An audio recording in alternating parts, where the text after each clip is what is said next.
passe pas, qu'il n'y a pas une équipe africaine en huitième de finale de la Coupe du Monde. On va voir avec vous les stats de la rencontre, Raphaël. Oui, avec une équipe sénégalaise qui s'est procuré pas mal d'occasions. Malgré tout, 7 tirs, hein, dont 3 cadrés, mais face à un très grand David Ospina, notamment une parade à la 76e minute devant Mbaye Niang. Vous voyez que les Sénégalais, ce sont eux qui ont eu, qui ont remporté le plus de duels, 55% de duels gagnés. La possession de balle était en faveur de cette équipe colombienne qui n'a cadré que 2 fois, hein, seulement 4 tirs colombiens dans cette partie, mais ils ont été plus efficaces grâce au but de Yuri Mina. Alors l'élimination du Sénégal au fair play donc dans cette Coupe du Monde est-elle injuste? Montrez-moi vos ardoises, Flo Gazan, Africa Dieu, Michel Sardou. Les grands auteurs. Bien sûr, vous avez bien raison. Duralex, évidemment, pour... Oui, on avait compris. Je me méfie, on sait jamais. Cruel, mais pas injuste pour Grégory Hacher. Non, elle n'est pas injuste pour Dave Apadou. Non, mais elle est triste pour Raymond Domenech. Et non pour Raphaël Sebaoun. Je vais commencer avec vous, tiens, Grégory Hacher. Cruel, parce que quand vous perdez au carton, c'est horrible. Ouais, c'est dur, c'est pas si fréquent. Alors, il faut quand même dire que vous êtes encore plus tortionnaire, vous rêvez d'une séance de tir au but le lendemain. Mais oui, une petite séance. Eh ben non. Ça. On organise ça sur un terrain neutre et hop. Non mais dans le noir, il a raison Arnaud, dans le noir, les yeux bandés, voilà. Juste au Et le gardien, de dos. Il faut bien. Mais non mais elle est horrible cette règle, franchement. Elle est horrible, mais il faut bien départager à un moment, Estelle. Vous trouvez autre chose. La pièce, alors est-ce que la pièce aurait été encore plus cruelle? Oui. Donc les cartons font partie du jeu. Il faut savoir être. Non mais la pièce, au moins il y a une dramaturgie, il y a quelque chose là, c'est horrible. On est obligé d'aller chercher le nombre de cartons. Mais ça, c'est avec une pièce qui sur le terrain. C'est une dramaturgie. Non mais Estelle, les cartons, ça se passe sur le terrain. Jaune ou rouge, ce sont des fautes que vous avez commises. Vous êtes sanctionné. Voilà, c'est un critère sportif. Vous êtes sanctionné pour des fautes. Donc du coup, il y a une certaine logique sportive. Ça fait partie du jeu. Nous, on avait même proposé que dans les séances de pénalty, quand il y a une équipe qui a un joueur expulsé, quand ils arrivent au 10e, ils n'ont pas de concurrent, ils sont battus. Ils sont éliminés. Au moins, le carton justifierait quelque chose. Qu'une équipe qui finit à 10 puisse, à un moment, avoir une pénalisation, même dans les tirs au but. Moi, je trouvais que c'est une règle qui est plus sportive que la pièce. Mais la pièce, il y a quand même, il y a un petit truc, il y a une dramaturgie. Vous imaginez? Le dramaturgie, ça se fait dans l'intimité d'un vestiaire d'arbitre. Si ça tombe sur la tranche, on fait quoi? Faites un championnat du monde de faire. Non, franchement, ça s'est joué à pas un carton jaune, mais 2 cartons jaunes. Il y avait 6 cartons jaunes sénégalais contre 4 pour le Japon. Donc ça s'est pas joué à un carton, ça s'est joué à 2 cartons jaunes. 2, c'est que des cartons jaunes. Il suffit de pas grand-chose sur un carton. Ça se joue un carton jaune. On n'y pense pas sur le premier match. Jamais personne ne va imaginer que c'est ce qui va faire la différence. Mais je trouve que la pièce, c'est atroce. Je l'ai vécu en demi-finale du championnat d'Europe en Écosse. On perd contre les Allemands de l'Est. À la pièce, on n'est même pas dans le vestiaire. C'est l'arbitre qui fait ça avec les 2 entraîneurs. Et nous, on sort et il nous dit on rentre. C'est mort. C'est pire. Quelle dramaturgie à ça. Non mais parce que là, ça a été mal fait. Non, c'est la règle. Enfin, on vous parle d'Allemagne de l'Est, c'était avant. Vous voyez ce que je veux dire. Juste finir sur ce que je disais vite fait, c'est que mais je sais plus. Vas-y Arnaud. Alors Arnaud Tulipier. Non, en fait, ce qui nous embête, on va dire les choses, c'est que c'est le Sénégal qui sort. Évidemment. En vérité, si ça avait été l'inverse, je suis à peu près sûr qu'on aurait dit oh c'est dommage, etc. Mais ça nous aurait un petit peu moins, piqué le cœur. Moi, je trouve pas ça si mal que finalement le fair play compte un petit peu quand même. C'est-à-dire que il y a 2 cartons jaunes, il y aurait eu un rouge, il y aurait pas eu de match. Vous voyez ce que je veux dire? Et ça aurait été normal. Donc finalement, les règles, c'est pas une fois quand ça nous arrange, une fois quand ça nous arrange pas. Là, on va être honnête, ça nous arrange pas. Moi, je pensais que le Sénégal irait vraiment assez loin. Peut-être parce que ça jouait bien en plus.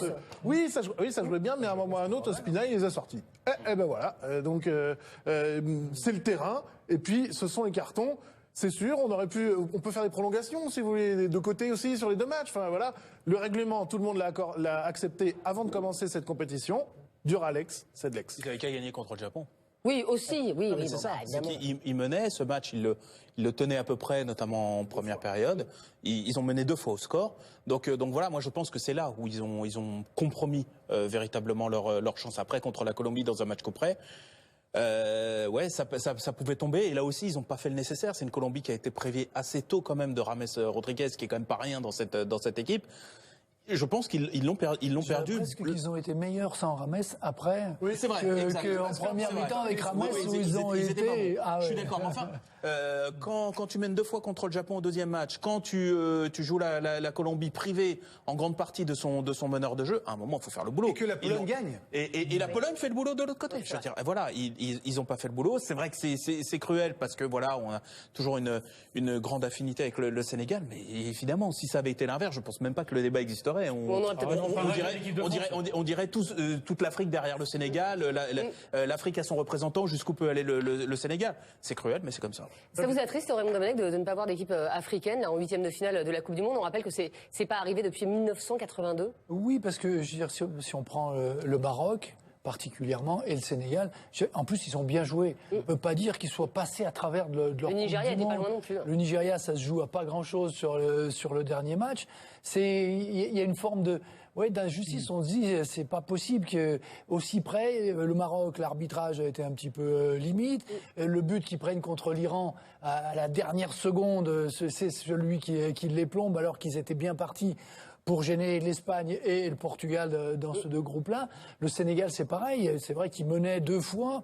Ça se joue à 2 cartons jaunes. Je veux dire, oui, c'est triste de se dire que des équipes, en plus, je trouve que le Sénégal, aujourd'hui, l'option choisie avec quand même 4 joueurs très offensifs pour pouvoir gêner la Colombie comme ils l'ont fait en première mi-temps, c'était la bonne option. Après, quand on prend un but sur corner et qu'on n'a que des géants dans l'axe, des défenseurs centraux qui font tous 1m95 et qu'on arrive à prendre un but de la tête, on peut dire quoi? Ouais, tant pis pour vous, c'est dommage. Mais oui, c'est triste qu'il n'y en ait aucun parce qu'on avait tellement de représentants français dans cette équipe. Oui, de la Ligue 1, oui. C'est pour ça. La Ligue 1 n'aura même plus de représentants français. Arrêtez. Vous vouliez rajouter quelque chose? Non, mais c'est vrai que quand on écoute Raymond dérouler finalement le destin de ces équipes africaines dans ce mondial, on s'aperçoit qu'il a manqué à chaque fois un petit quelque chose, c'est la maîtrise. En fait, finalement, c'est-à-dire qu'ils ont leur destin en main et ça leur échappe. Ça peut pas être un hasard. Ça ne peut pas être un hasard. Peut-être que mentalement, il faut travailler là-dessus. Ça peut, évidemment, il y a une histoire un petit peu de malchance, il y a une histoire de réglage qui manque. Mais voilà, il faut peut-être une maturité plus grande. D'autres équipes aussi, dans ce cas-là. Enfin, ça nous ennuie quand même, le Sénégal. Moi, j'aurais bien voulu qu'il continue. Alors, ce sera la Colombie qui va être qualifiée donc aux dépens du Sénégal. Est-ce que vous pensez que la Colombie peut aller loin dans cette Coupe du Monde? Avant la Coupe du Monde, c'était pour beaucoup d'entre nous un peu notre surprise. On se disait, ça peut aller loin. La Colombie avait battu la France. Est-ce qu'aujourd'hui, vous êtes toujours de cet avis-là, Grégory Hacher? En fait, je suis très surpris par le mondial des Polonais, qui, à mon avis, fausse la vision qu'on a des Colombiens. C'est-à-dire qu'ils ont fait un match, on était les premiers à dire, c'était magnifique, les passes en profondeur de Rodriguez, les extérieurs du pied.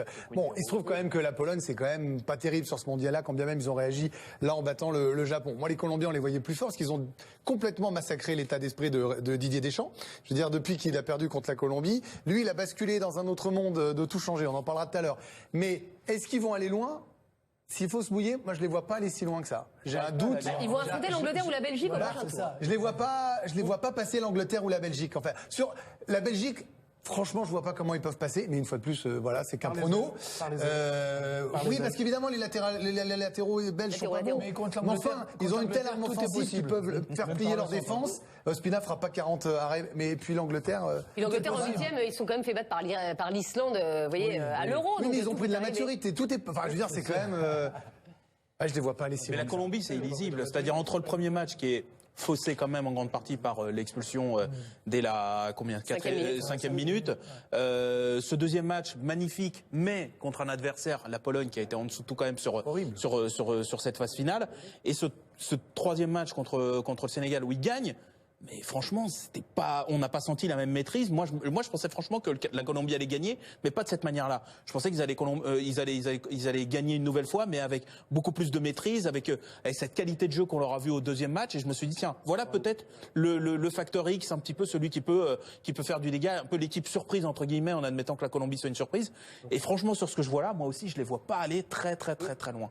On a vu Rames qui est sorti sur blessure. Est-ce que ça peut plomber totalement la Colombie pour la suite, Arnaud Tudipier? Alors Raymond a dit tout à l'heure qu'ils avaient presque été meilleurs sans qu'avec lui, c'est pas faux aujourd'hui. Enfin, il peut aussi se réveiller, oui. Sur le long terme, quand même, une Colombie sans Rames, il a été exceptionnel. Non, c'était la Pologne en face. Oui, mais la Pologne a battu le Japon. Oui, Ça avait quand même été le meilleur joueur de son équipe. Mais il avait été... Excusez-moi, il avait été très bon contre nous également il y a 3 mois, Rames il a Rodriguez. été très bon contre nous. Oui. Et contre la Pologne. Et contre la Oui, bon, Il est bon contre les petites équipes. Il est bon contre les petites équipes. Non, mais J'ai rien dit, moi. de la Coupe du Monde. merci Raphaël. on sait quand même que Rames n'a pas réussi au Real Madrid. Voilà, Zidane, c'était pas trop son joueur, etc. Il l'a quand même un petit peu reverdi du côté du Bayern. C'est quand même un pion essentiel de cette équipe de Colombie. Sans lui, ça va pas être quand même la même. Mais moi, j'attends de voir quand même cette équipe de Colombie au tour prochain parce que il reste quand même encore des points d'interrogation. Ok, Ospina, il a fait quelques arrêts. Falcao. On en reparlera. Il est là, Falcao? Bah écoutez, oui, je crois. Enfin, en tout cas, il était sur le J'ai match. perdu sa femme, donc Il est sorti à la 80 et quelques. Donc, j'ai dû regarder à ce moment-là, alors ça va être pour ça. Mais avant, on l'a pas vu beaucoup non plus. Hein. Et dans les matchs d'avant non plus. Hein. Voilà, Muriel, on ne sait jamais trop, là il est rentré, alors il savait pas trop où se positionner, voilà. Quintero, c'est celui de Rennes qu'on va voir, ou celui du premier match, enfin voilà. Il y a encore quand même, pour moi, des points d'interrogation, c'est dur à